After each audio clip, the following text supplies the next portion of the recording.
Hey there, wellness entrepreneur. Welcome back. In today's episode, we might get a little controversial here, a little bit spicy. In fact, it might be different than what you've told in the past or what you've heard from other business coaches or in other podcasts. But I'll tell you, it's the piece of advice that often sets people free and gives them so much creative power and ownership and autonomy. And that is stopping niching yourself to death. Why your Instagram audience is waiting for you and not your perfect niche. Because what I see a lot of is very talented and skilled health coaches, yoga teachers, massage therapists, physical therapists, healers, healthcare providers that can really help people. And they have the potential to grow on Instagram. They have a lot of skills, they have a lot of certifications, and a small audience already waiting for them. But they're not posting consistently because instead they're staring at their laptop, spending hours behind the screen trying to figure out if they're a pelvic floor specialist for busy moms or a nervous system support, a nervous system expert for burnout entrepreneurs. Meanwhile, colleagues seem to just post whatever or whenever are already booked and filled out. So what gives? What should you do? Here's the truth that is controversial and that I fully believed, and I have helped several clients. In fact, they've told me, oh my gosh, Allison, you freed me, is that you can just get out there and start creating emails, start creating Instagram content, start selling your offer, and you don't have to have a niche. You can just be a wellness practitioner, especially if you're working one-to-one, because when someone comes into your world and if you're offering consultations, you can figure out what specifically they're looking for. And then that person, you're going to create a niche for them with your offer in that moment on the call. And then the next person, it might be a little bit different. But if you're theorizing and hypothetically trying to solve for your niche, but not posting, not making offers about your program, not connecting with people, or it's really causing you to freeze and hold yourself back, you won't show up and then you won't sign clients. And so it's a disservice to you because you're not growing your audience, you're not growing your business, and it's a disservice to your clients. Now, here's what I'm not saying. I'm not saying to post general emails and general pieces of content that speak to no one, that say thrive in your body or improve your wellness or get to the root cause of your health issue. No, you want to be specific in your content, but you can still be broad in your niche. Now, what does that mean? We're going to get to in this very episode. So here's what keeps happening. You spend weeks trying to create the perfect content calendar for this theoretical niche that you spent hours and even weeks trying to finally decide on. So maybe you land upon perimenopause for females going through transition that have children and yada, yada, yada. You picked out this perfect person, ideal client avatar. You haven't worked with anyone in this niche yet, but you're just landing upon it and hoping that it'll work. And then you post once and maybe it only gets 3 likes and it's kind of crickets. And you immediately think, well, maybe this niche is wrong. Or you send an email and it gets no clicks and you're like, oh, shoot, this isn't the niche. Maybe I should focus on menopausal women that has already entered menopause and now they're noticing big changes in their body and they want help sleeping through the night. So then you start the cycle all over again. And while you continue to do that, starting and stopping and freezing and theoretically trying to figure out who to talk to, you're watching other wellness practitioners fill their practices and you stay stuck. What happens here is even worse because then you really start doubting yourself as an entrepreneur and as a practitioner, and you consider even stopping. And again, that's a disservice because your people really need your help. You're the only person with your health story and your special combination of expertise and certifications. You're the only one that can help them the way that you do. And you're not stuck because you don't know enough about your niche. You're stuck because you're feeling like every single post has to talk to that one person, and your niche has to be very narrow because that's what you've heard. Now, here's the truth. When you are specific and narrow on Instagram, for example, your content will do better. But that does not mean that you have to narrow down your niche completely till you figure out what works. So how do you figure out what works? And this is coming from helping a lot of wellness entrepreneurs as well as going through it myself. Your niche doesn't come from your head. It doesn't come from academia researching. It comes from putting content out there and testing and interacting. So, how do I know? I'll give you a case study. My client Katie came to me with about 2,000 followers, and she has a book out there. She has a lot of great certifications. She listed on her Instagram bio that she's an author, a yoga teacher, a somatics practitioner, a mindfulness coach. She has a lot of ways where she can really help people. And she came to me and she was frozen. She hadn't posted on Instagram in a while because she had actually hired a marketing agency and they had done all this research on her niche and her marketing audience on what to say and had all this data. And then they were posting content for her and it was really falling flat. So she was really frustrated because she wasn't getting the views or interactions that she want despite spending money with this marketing agency. And so she just basically stopped posting, except for a personal story about a vacation and such. But I saw the engagement and I had looked past her previous post and I saw a ton of potential. Her audience was about 2,000 followers, so still on the smaller side. But I saw that with that amount of followers, she had potential to grow and still sign and work with people. So the first thing we did was free her from having to pigeonhole herself right there in that moment as the practitioner that helped people get their energy and time back, just mindfulness coaching or stress reduction. I gave her freedom to talk about anything. She could use the research in any way. The only rule was the rule of one, that each post or each email, at the time she was also doing retreats, each retreat would focus on one person and one problem. And that is truly how she freed herself. She just started putting content out there, speaking to one problem and one person. And do you know what happened? Through testing, she began to discover that her audience loved hearing about trauma and she loved speaking about trauma. And that is exactly the ideal client that she wants to work with and help. And, it still incorporates all the other work that she does, except that is the main umbrella. So she started posting more about trauma. And because she already knew that her audience was loving it, it took off like rapid fire. And she quickly went to 5K followers, 10K followers. And to this day, right now, she's at like 12.8 or 9,000 followers. So she has 10x'd her audience in a few short months. So the process for her was starting broad, but each piece of content was using the rule of one. And then over time, when she figured out what her audience wanted and what she liked to talk about and the ideal client that she really loved to work with, then her niche emerged. So here's what happens when you start implementing this. First, you actually start attracting real people instead of theoretical avatars. Second, you'll discover what you love to talk about and what your audience loves to hear about. Maybe you think you want to be the hip specialist, but you find yourself lighting up every time someone asks about anxiety and movement.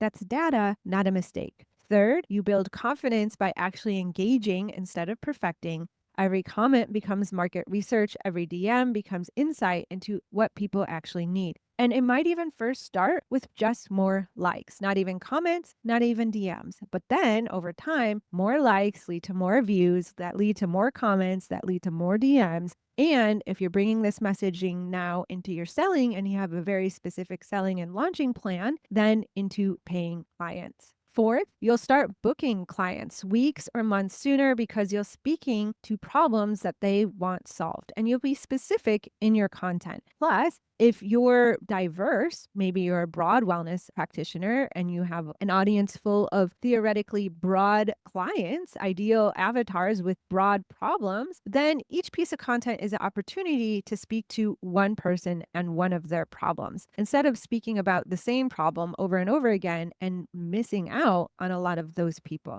And here's the big one. You avoid the trap of building a business around a niche you end up hating. I can't tell you how many wellness entrepreneurs I met who've niched down to something marketable and then they felt trapped in their own business. They felt very claustrophobic and confined in what they could market on and what they could say. Okay, here's some implementable strategies. Strategy one, start with the problem first approach. Instead of starting with, I help busy moms to reduce stress, start with, I solve. Instead, before posting a piece of content, think about the mom. Think about what happens in her day. What happens first thing in the morning? If she's busy and stressed out, she might be quick to anger at her kids, yell at them. She's not present during the morning routine. And instead of giving them and them giving her a giant hug on the way out the door to school, they're arguing each other and she's literally pushing them out the door and then slamming the door. Completely different experience, right? And I bet the mom then beats herself up, feels a lot of shame and guilt the whole rest of the day. And now all any plans she had to do during the days might be sabotaged, right? That's a very specific problem you could speak on. Now, often what happens here, people get lost in, well, what do I put in the bio? If all my pieces of content are speaking to all these different problems, what do I put in my Instagram bio? Keep it general. The bio is a little bit of a teaser anyway. So just pick one thing to start and keep it broad so you have flexibility to talk about all these different things. You can list maybe how you do help people, list that you work in person and online, list client results, list your certifications. I have an Instagram bio handout that I can gift you for free. Just head to the podcast links show notes. I'll put it in there for you, the link. And that will give you some ideas for your bio on how to stay general, but then give you flexibility to be specific in your content. And your bio, remember, you can change it. So use ChatGPT and AI to help with this and just pick something and put it up there. And if over time your content refines, then you can change it. Easy peasy, just like my client Katie did. If you look at her bio now, it doesn't say mindfulness coach, yoga teacher, and author. It says trauma somatic informed practitioner or something of that nature. Okay, strategy 2 is a post test. Here's what I have my clients do. Create 3 different types of content around 3 different problems that you solve. Again, using that rule of 1. Post them over a week and notice which one gets more engagement. What one was the easiest to create, took less time? Which one really lit you up? Which one has the most DMs or questions? That's your starting point. If one really lit you up to create and your audience responded in kind, meaning that there was more engagement, I would double down on that one. Start creating more content like that one. And then you can still add in other posts to test other topic materials. So you don't have to stay rigid or glued to your content calendar. For example, post about hip pain on Monday, speak to a person with hip pain, maybe give them some tips or exercises or provide an insight that they might not realize. You can speak to reducing stress and inflammation on Wednesday, sleep hygiene on Friday, and let your audience vote with their engagement. And here's the key. Don't overthink the content creation. Use this simple formula. Start with a hook. If you experience X problem, this might help. For example, or you can be a little bit spicier or controversial. That for sure will help to stop the scroll. Then bring in a story, quick example of how you or a client dealt with this. Then, if you worked with a client or your story, give an overview of the solution of which will help to solve their problem. And then call to action, follow, blank your handle for more tips on overcoming that problem. So you wrap it up in a bow. That's it. No fancy graphics, no perfect niche positioning, just helpful humans helping humans. And then the video, you can just use B-roll. Maybe it's a quick 10-second or less B-roll piece of content of you walking outside, holding your phone, being pain-free or stress-free. Now, here's a common question. Often I hear, won't I confuse my audience if I'm not super specific? Here's the thing. Confused audiences don't engage, but bored audiences scroll right past. And sometimes in the beginning, you will confuse your audience. You might even anger them or turn them off. But again, you have to keep testing to figure out what will land for them. Plus, if you're so niche down that only 3 people on Instagram relate to your content, you've gone too far. And another question I get is, what about being seen as an expert? You become an expert by helping people and helping them get small wins from your Instagram content or emails right away. And I don't mean value where you're detailed describing an exercise all the time. It's also by telling stories and sharing experiencing and showing them how you understand their problem, not by declaring yourself a guru of ankle mobility for left-handed Pisces. The truth is, people follow humans, not niches. They want, especially this day, the vibe is you and your experiences and your certifications and bringing that into it. And you can see the past episode about sharing your messy story. They want to know how you can help their specific problem. They want to know that you're legitimate and that you will understand them because possibly you've gone through something like this too. They want to connect with you. Some of my most successful clients talk about everything from breathwork to business strategy to their sourdough starter. The audience loves the whole human. If you're stuck in niche analysis paralysis, every day you spend trying to figure it out is a day that someone else is booking a client that you could have booked because you haven't posted content. You haven't posted an Instagram reel or carousel or sent an email or showed up where someone could know that they could work with you. So while you're researching whether to focus on pelvic floor or fascia, Sarah down the street is posting about both and building relationships with real humans. 6 months from now, you could have hundreds of engaged followers who actually know what you do. Or like Katie, have 10 times your audience. A waiting list of people ready to work with you, clear data on what content your audience loves, real revenue from real clients. Or you could still be tweaking your bio and wondering if holistic movement specialist is better than integrative wellness coach. This is the start of it. This is the start of the work if you want to add fancy funnels or go through big group launches or membership launches. It all starts right here. So here's your challenge. This week, post about one problem in one piece of content. You know you can help with it. You know you can help someone. Don't overthink it. Don't research it. Just post it. Watch what happens in your DMs, pay attention to comments, let your audience tell you what they need. If you want helping implementing this niche-less approach and creating Instagram content and emails that actually convert, then just book your free consultation call with me and we'll talk about which program is the right fit for you. Or you can get right into the Instagram message makeover workshop. It's a $27 workshop that you can get right on demand and you'll get automatically that Instagram bio plus so much more. All right, I'll see you on a consultation call in the workshop or in next week's episode. Bye for now.